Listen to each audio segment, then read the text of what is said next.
Good morning. Thank you, Andrew, for that introduction. My topic this morning is practice what you preach. As Andrew mentioned, a lot of my work involves counseling with family businesses and helping them through succession planning. And I've learned the hard way that that's not always an easy thing to do.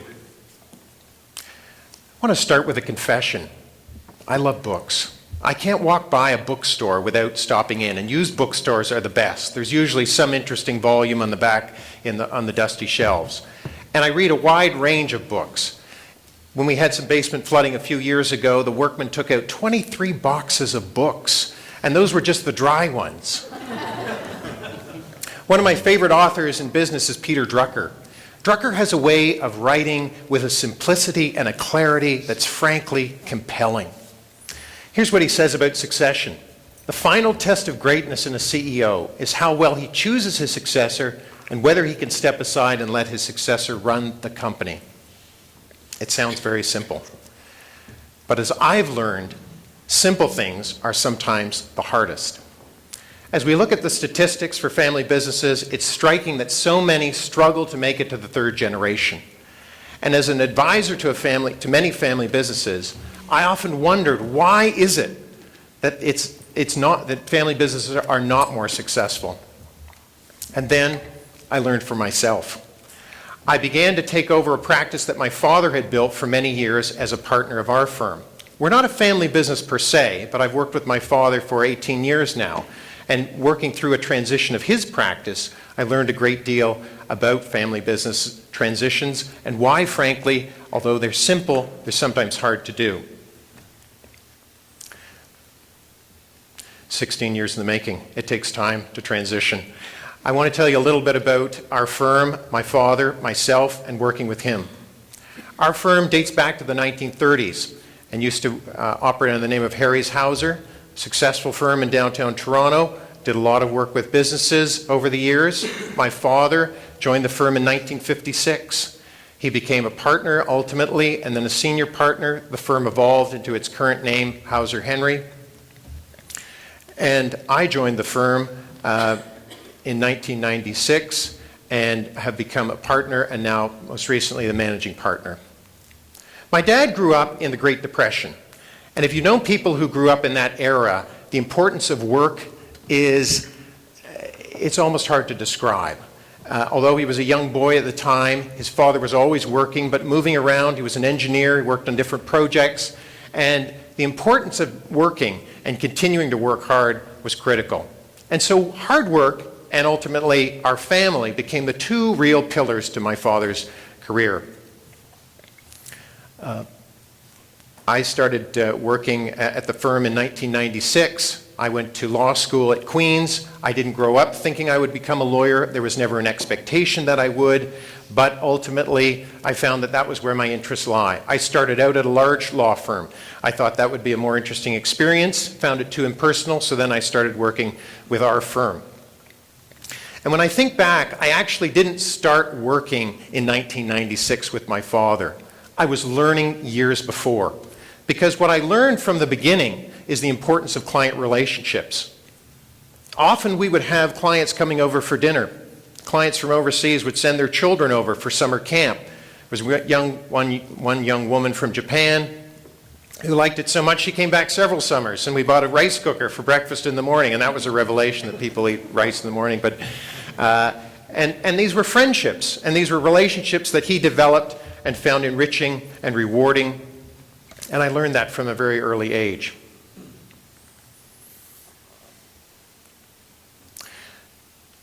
When my father and I when I started working with him, we didn't necessarily have a clear and definite plan as to when I would take over his practice, but that was an understanding. And there are three key lessons that I learned in doing that. The first lesson was to keep talking.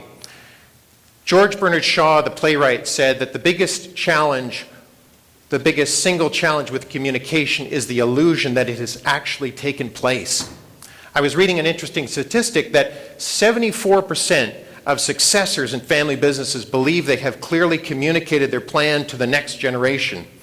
And among the next generation, 78% believe they have not heard a clear plan.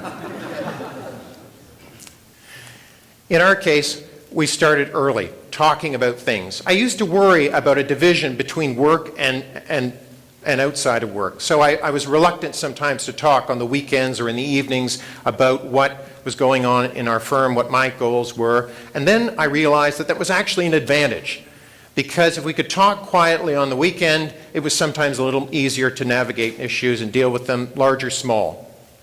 So starting early is critical, chatting frequently.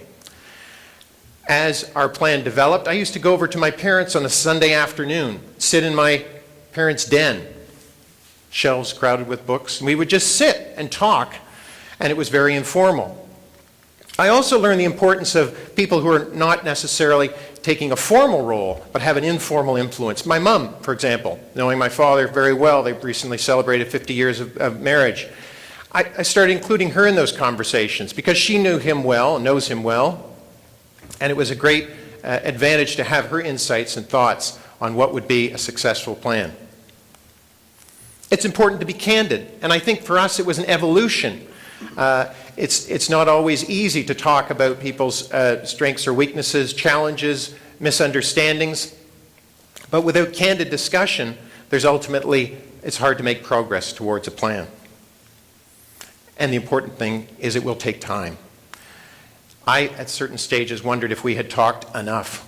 Hadn't we talked enough? But I would keep going back and chatting with my dad about different issues and working through them. It takes time. It's sometimes tiring. If you're not an extrovert necessarily, you might think that this is really taking too much time. But it's a necessary ingredient. So that was the first lesson that we learned. Keep talking. The second lesson that we learned is to have a clear plan. A clear plan is really the culmination of a good discussion. And it's important in any plan to be objective, to have a measured sense of strengths and weaknesses, and to really evaluate in a dispassionate way what people can do well and where they need some help. It's important to be realistic. Given my father's upbringing, I knew that he wouldn't want to stop working. In fact, he continues working at the firm. He's transitioned relationships, but he continues to help in a broad mentoring way, and that I think is very important for him. It's also important to keep it balanced. With a lot of family businesses that we advise, I find it striking that some people, even in advanced age, are not able to financially separate themselves from the company. And so their own financial preservation and welfare becomes a dominant concern in any succession planning. Fortunately for my dad, he had saved money and worked hard and was able to make that change.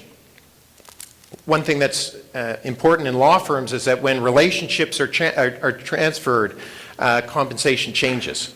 We're compensated on what we do and what we bring in and what relationships we grow. So as he transitioned relationships, he would earn less money. And that was an important conversation we had to have to understand whether that was going to be all right with him. And that can be challenging, I think, for a child to ask that question of a parent. Are you going to be all right? And I'm not sure that it was a question I started out asking when I first joined, but as our discussions evolved, I was able to do that. Write it down. The best plans are written.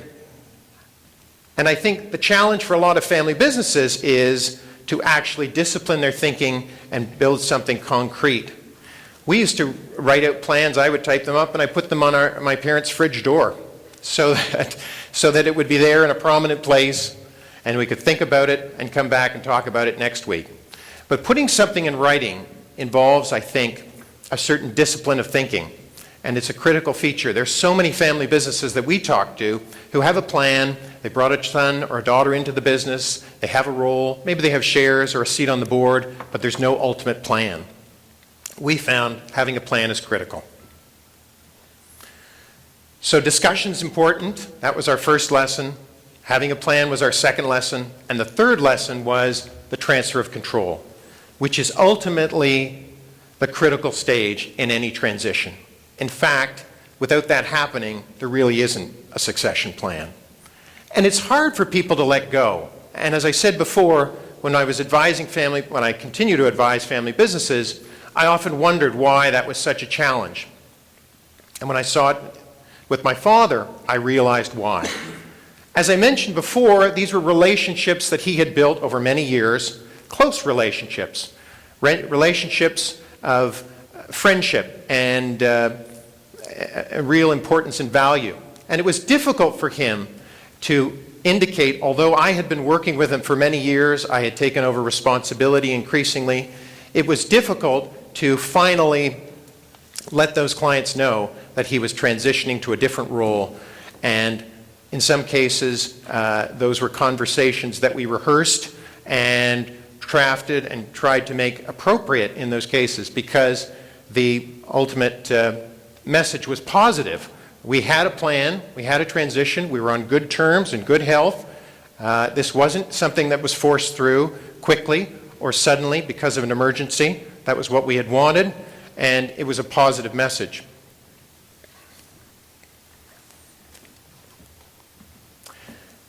There has to be a role for everyone. When someone's led a productive life, when they've been engaged in work and challenge, for them simply to stop suddenly, I think is a grave mistake. And so in our plan, we thought of something that my father would do. He wasn't going to go golfing. He wasn't going on a trip around the world. He wanted to continue to work. That's how he defined himself. So the role had to change, and it had to be in a way that supported our overall plan.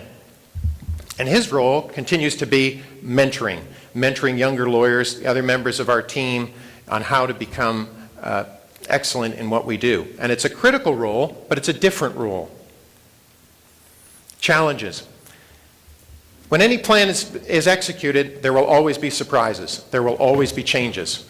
And it's important, with good communication, to adapt to those situations and be prepared for adjusting the plan. Internally, there were some people who found his style to be inspiring and effective, and there were some people who found my style to be inspiring and effective, and they weren't always the same people. So we had to be able to find ways to deal with those sorts of challenges and adapt our plan. What does the future hold? It's important to communicate not just within the plan, but to the broader team that we have, what is the plan for the future? This is not just an isolated transition in any organization. It has to fit into a broader vision, a positive vision that engages everyone. As I said, we're not, strictly speaking, a family business, so we have to make this transition have a broader appeal and a broader motivation, a vision for the rest of our team. So it's been an interesting experience working with my father through a transition. As I said from the start, we were challenged to practice what we preach. We talked to family businesses about succession. How would we do it ourselves? I thought it was easy. I look back to Drucker's quote, "It's simple, but it's not easy." And I've learned these 3 lessons. The first is to keep communicating. The second is to have a clear plan. The third is to manage that stage of transition, the transfer of control, because without that ultimate step, there really is no succession plan. Internally, I've now taken on the role of managing partner. So rather than leading with my father, I'm now ahead, and I've learned that leaders go first. If there's anything I want my team to do, I must do it first. I must show that I am prepared to do it. I have to, in a sense, practice what I preach. And that's the same lesson that I learned in dealing with our family business clients, that I have to understand, I have to put myself in their shoes and realize that, well, this is a compelling issue. This is a necessary challenge for family businesses. It's a tough one. I've learned that myself. Thank you very much.